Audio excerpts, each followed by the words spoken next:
Shalom, selamat pagi. Sate pagi hari ini bertemakan membuka stocking tante. Karya Pendeta Dr. Andar Ismail, terbitan BPK Gunung Mulia. Gaya mempunyai sejumlah arti. Gaya berarti kesanggupan untuk berbuat. Gaya juga berarti sikap, ragam, atau cara yang elok.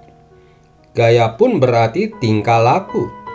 Gaya juga bisa berarti dorongan atau tarikan yang menggerakkan benda atau orang seperti magnet yang mempunyai gaya tarik yang menarik logam besi.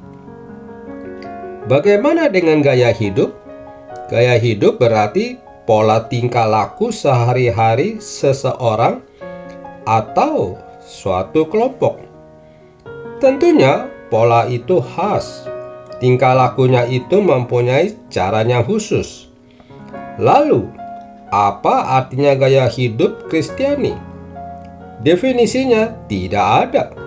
Paling-paling kita dapat berkata bahwa gaya hidup Kristiani adalah tingkah laku sehari-hari yang mengacu pada pola tingkah laku Yesus atau gaya hidup Yesus.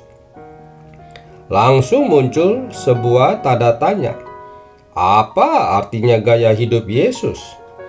Sumber informasi kita pun agak terbatas, yakni kesaksian sejumlah pengikutnya sebagaimana tercatat dalam keempat kitab Injil.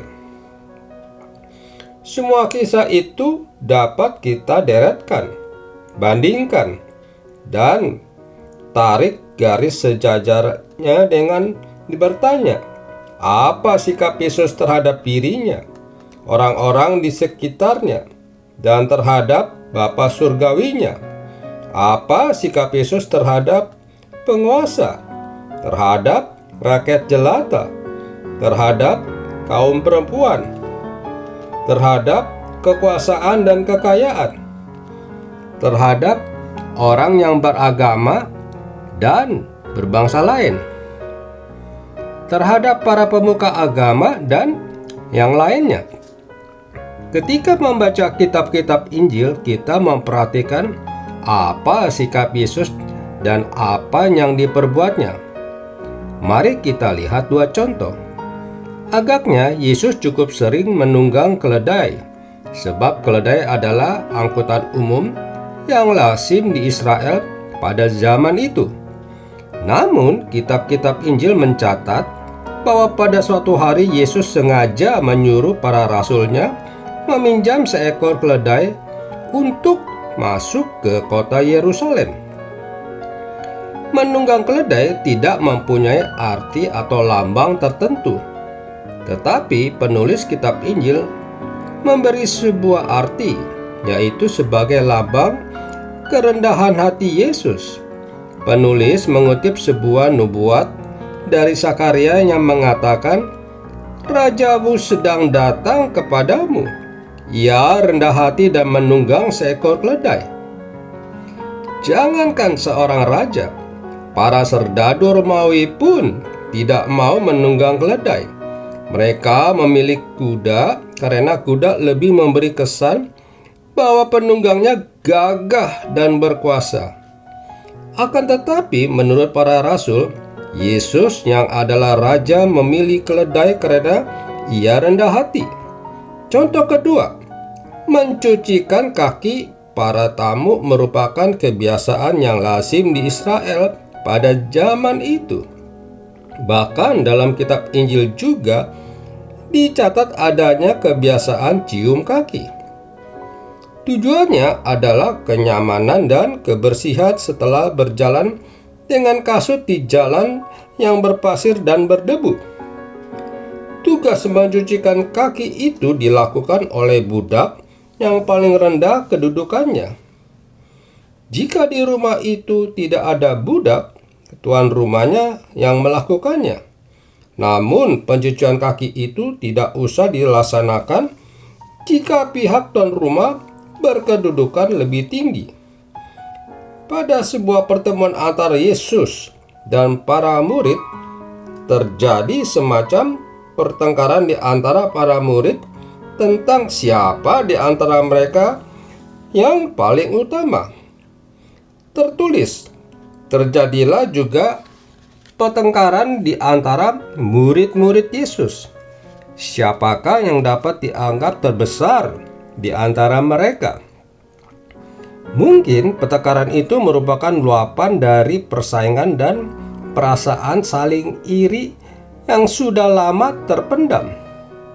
Mungkin juga pertengkaran itu terpicu oleh persoalan siapa yang harus membasuh kaki karena di rumah itu tidak ada budak. Atau mungkin juga gabungan dari dua penyebab itu.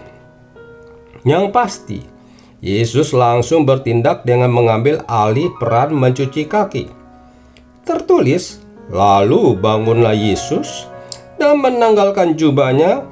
Ia mengambil sehelai kain lenan dan mengikatnya pada pinggangnya. Kemudian ia menuangkan air ke dalam sebuah baskom dan mulai membasuh kaki murid-muridnya, lalu menyekanya dengan kain yang terikat pada pinggangnya itu. Dapat dibayangkan bahwa para murid merasa malu dan tersindir. Lalu Yesus berkata, "Mengertikah kamu apa yang telah kuperbuat kepadamu? Kamu menyebut aku guru dan Tuhan, dan katamu itu tepat, sebab memang akulah guru dan Tuhan. Jadi, jikalau aku, Tuhan dan gurumu, membasuh kakimu, maka kamu pun wajib saling membasuh kakimu, sebab aku telah memberikan suatu teladan kepada kamu, supaya kamu juga berbuat sama seperti yang telah kuperbuat kepadamu." Benang merah atau kaitan tema apa yang terdapat dalam kedua cerita tadi, kaitan itu adalah gaya hidup yang rendah hati. Ada seseorang raja yang bukan memilih kuda, melainkan keledai sebagai tunggangannya. Ada seorang guru yang membasuh kaki para muridnya. Itu gaya hidup rendah hati dalam praktek, dan itu bukan nasihat atau ajaran, melainkan teladan yang dipraktekkan dan diperagakan. Yesus menjadi teladan gaya hidup rendah hati. Lalu kita dipanggil meneladani keteladanannya. Akan tetapi, janganlah kita salah kaprah. Yesus memang menunggang keledai, namun bukan itu teladan yang kita tiru. Kalau kita sekarang naik keledai ke gereja, itu bukan gaya hidup, melainkan cuma bergaya-gaya, alias cuma bersandiwara. Yang betul saja, masa kita harus naik keledai ke gereja? Mau diparkir di mana? Demikian juga, memang benar Yesus berkata, "Kamu pun wajib saling membasuh kakimu." Akan tetapi, bukan adat istiadat Yahudi tersebut yang kita tiru, melainkan jiwa di balik perbuatan itu, yakni rendah hati. Bukan saling cuci kaki yang kita manfaatkan sebagai teladan, melainkan saling rendah hati. Bayangkan apa jadinya kalau para tante yang berkunjung di rumah atau gereja perlu kita cucikan kakinya. Runyam, rumit, ruwet, repot, ribet, riku, dan tentu risih. Belum tentu mereka senang bahwa kita bersimpu di depan betis, lutut, dan paha mereka. Coba bayangkan tante-tante cantik yang pakai stocking, yaitu kaos kaki nilon panjang sampai ke paha. Bagaimana kita membuka stocking tante-tante itu? Amin. Mari kita berdoa. Bapa Surgawi, ajarilah kami selalu rendah hati, seperti teladan yang Tuhan Yesus berikan kepada kami. Di dalam nama Tuhan Yesus kami berdoa. Amin.